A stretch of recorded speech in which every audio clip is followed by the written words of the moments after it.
AEW Dynamite starts off with Hangman Adam Page. Hangman Adam Page, after winning the Owen Hart tournament after beating Will Ospreay double or nothing, he ends up cutting a really deep, passionate promo, of him, dealing with the issues he's dealt with for the past few years. Talked about how he didn't believe in himself, how he needed Will Ospreay, he needed this victory, and how he ended up thanking Will Ospreay. It was a really good. This was a great promo from Hangman Adam Page. But towards the end of the promo, you end up getting Swerve Strickland. He ends up coming out. And basically, he ends up mentioning what happened at Dynasty with the Young Bucks costing him, the AEW World Championship. And then he ends up playing the clip of the Young Bucks giving their reasoning for why they cost Swerve Strickland. And they, the clip of them saying that they did it for Hangman. And Swerve basically asks, did he send the Young Bucks to cost him the AEW World Championship? Hangman responds, and he basically ends up saying that that's not really true. And he ends up saying that if he wanted to cost Swerve, he would have done it like he done it before, and that he doesn't need someone else's help to do it. Swerve responds and ends up saying that he doesn't believe Hangman at all. He gets in Hangman's face. They're going back and forth.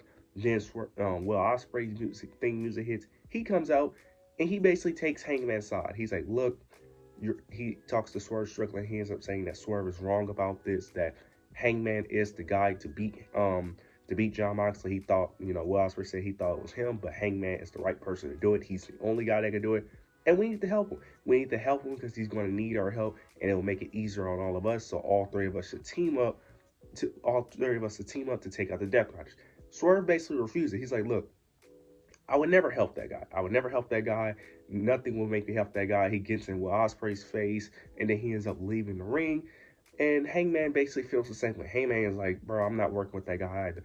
This is very interesting. I love the story that they're telling with these three, especially between Hangman and Swerve. I love that they still have a bit of tension due to their past. I like this idea of them not being able to work together. This could potentially be the downfall because you're going to need help against the Death Riders. So if Hangman doesn't have enough help with the Death Riders, he most definitely is not going to win at All In. So I like the story that they're telling. I like the build of them potentially, probably towards like, let's just say the last week, because they can stretch this story out for a while. They can easily do like a thing where it's like a last second type thing where it's a big pop at All In where we don't know if Swerve is really going to help him, and then at the final moment he finally decides to help. Like, you could really stretch this out and make this a good story. So I like what they're doing here.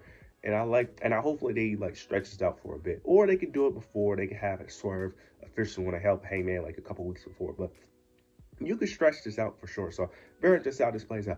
But we all know that the only thing that I care about and that most people care about is Hangman just needs to win. I don't care how he wins at All In, to be honest. Get the title off Jon Moxley because this Death Rider storyline needs to end. He could take out all the Death Riders by himself, taking no damage for all I care. Long as he wins at All In, that's all I care about. But at least but one thing I will give AEW credit is they're actually telling a story towards All In, because I thought that they was going to give little to no effort. But the fact that they're actually going to tell a story leading into All In, I actually like it. And the story it started off really good so far. This was a great way to open the show. Afterwards, we end up getting a quick segment with Ricochet. He ends up mentioning all of these factions around AEW. And he ends up basically saying that he needs to find his own faction and get a group of people that's going to listen to him and that he can lead. And that's basically it. So I'm not going to speak too much about this. I just wanted to mention it mainly because Ricochet being a leader of a faction is crazy. I never thought we would ever see the day or even be discussing this in 2025 that Ricochet could potentially lead his own faction. Now, I will say this. Ricochet has done solid work in AEW as a heel. I still think some of his heel work that people hype up is very overrated. I think just because it's Ricochet, we hype it up more than what it's supposed to be because Ricochet was so bad as a character worker before. So anything he does as a character worker now is just seen as so great. He's not bad by any means as a character worker so far. I think he's done decent work, but people hype it up way too much. But him as a faction leader, I could see this working out well due to his gimmick, but I can also see this being so corny and so cringe depending on the members. You got to get the right people in this group. I don't have high hopes for this at all because I'm assuming this is just going to be mainly a Collision thing, but we'll see how this plays out. They did put it on Dynamite, so we'll see if they continue to put this on Dynamite, which I highly doubt. It's probably going to be an on and off thing if we're being honest, but Ricochet having his own faction is very interesting, so we'll see how that plays out.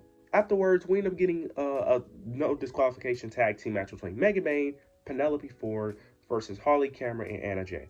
Now, I'm only mentioning this match due to they end up highlighting the women a lot in this show. They end up having another segment between the women, and then the main event was between Toni Storm and Mercedes. So they end up showing a little bit more focus on the women today, and they showed more focus than just two women, which was typically is always Mercedes and Toni Storm. So hopefully this is a sign that they're going to start pushing more women. This match is mainly due to, I know that these four women has been feuding mainly on Collision for the most part, so I'm assuming this was the blow-off match, but let's hope that this is a little bit of a sign. This is the only reason why I'm mentioning this, because I'm assuming it's a sign that they're going to put more effort into their women's division. Now, I'm not going to really get my hopes up, because I'm just going to assume also that this is a one-time thing. I'm going to assume that this is the 1 week they decide to put more focus on other women, and then next week or in the next 2 weeks they're going to go back to what they usually do, which is only push Mercedes and Toni Storm. We'll see how this plays out, but this is somewhat of a good sign because the women did get a bunch of TV time tonight. So let's hope this is a sign of them pushing more women outside of Toni Storm and Mercedes. But also Megan Bayne and Penelope picks up the victory. I didn't really invest too much into this match mainly because I just didn't care for this feud.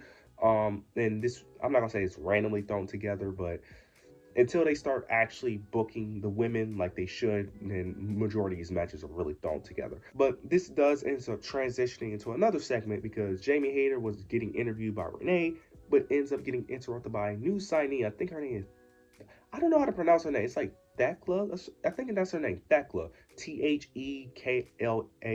I'm assuming that's how you pronounce it. She ends up attacking Jamie Hayter, and that's really it. She ends up staring into the camera, and then it just cuts off. So we'll see how this plays out. I don't really, like I said, they end up showcasing her. They're giving women more TV time. They're actually showing something with the women. But like I said, we know due to their history, I don't have much faith because they've done this before. They've done this with Deonna Purrazzo. They've done this with Megan Bayne. And we'll see if they do it with Thekla. Now, what I'm assuming, again, like I said, they're probably going to push. They've done this with Camille as well. They're probably going to, showcase her for a couple weeks, build her up, and then put her on Collision after those few weeks. Once Tony Khan gets tired of playing with his new shiny toy, he puts her on a show. So I'm hoping that's not the case, but we'll see how this plays out because I don't know who she is, but anything outside of Toni Storm and Mercedes all the goddamn time will work for that women's division, because that women's division is, oh my God, that women's division is at the bottom. So hopefully this is a sign of him actually doing something, but I'm not getting my hopes up, but hopefully this is a sign.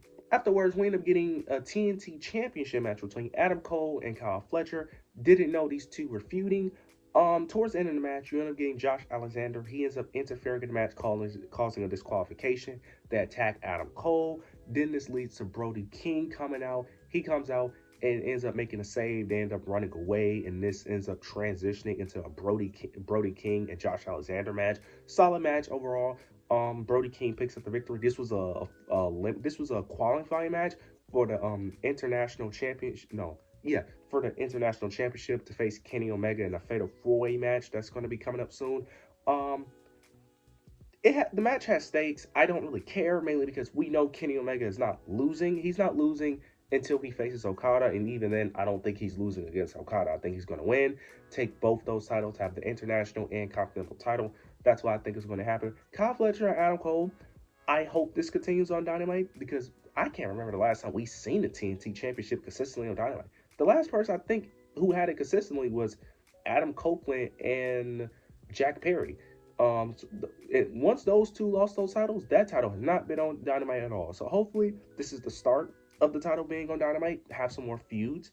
The feud itself, I can see it working, but at the same time, I can see it not working, because if the feud is going to work, I would prefer it just be Adam Cole and Kyle Fletcher by themselves mainly. But when you add both factions, that makes the feud a little bit more boring, because the Don Callis family, not saying they are very boring. I'm just going out, they are very boring. And then the Paragon, I think that's the new faction with the Paragon. Outside of Roger Strong, and Adam Cole, that faction. Oh my God. So we'll see how that plays out, but we'll see if they continue to put this on Dynamite. I highly doubt it, but we'll see. Now we get the main event. Toni Storm versus Mercedes Moné. Mercedes ends up winning, at Double or Nothing against Jamie Hayter, which we all knew. They end up having a good, solid segment. This segment was really good. They end up having a good back and forth. They end up mentioning their history, them knowing each other for a while. They mentioned their history in WWE, then coming to AEW. This was really good. Towards the end of the promo segment, you do get a segment where they end up just getting real close to each other. Mercedes trying to attack her, but Tony Storm was prepared. Tony Storm was about to hit the Storm Zero, but then Mercedes escaped. Um, Good overall segment. The only thing I will say is that I'm invested in this match, but I'm also not invested in this match because no one wins from this. Nobody. This is a lose-lose situation because nobody really wants Mercedes to be world champion, but at the same time, if Tony Storm wins, it's like she's your top star, but it's like this does nothing for nobody. Like because it's like you have Mercedes go undefeated, when basically bury your entire women's division just for Tony Storm to be the one to win. Like, it would be different if they did all this to build up a new star. But it's like Tony Storm is the biggest star in your company, arguably.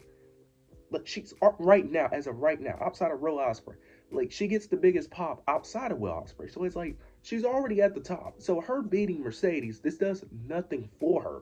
So it's like, and then if you have Mercedes win, it's like that's another woman that she's not burying, but that's another woman that she defeats. It's like this is really a lose-lose situation where the men's side, it's a win. It's a win if Hangman wins, a lose if John Mox. This is just lose-lose either way. It's like nothing really changes either whoever wins. So we'll see how this plays out.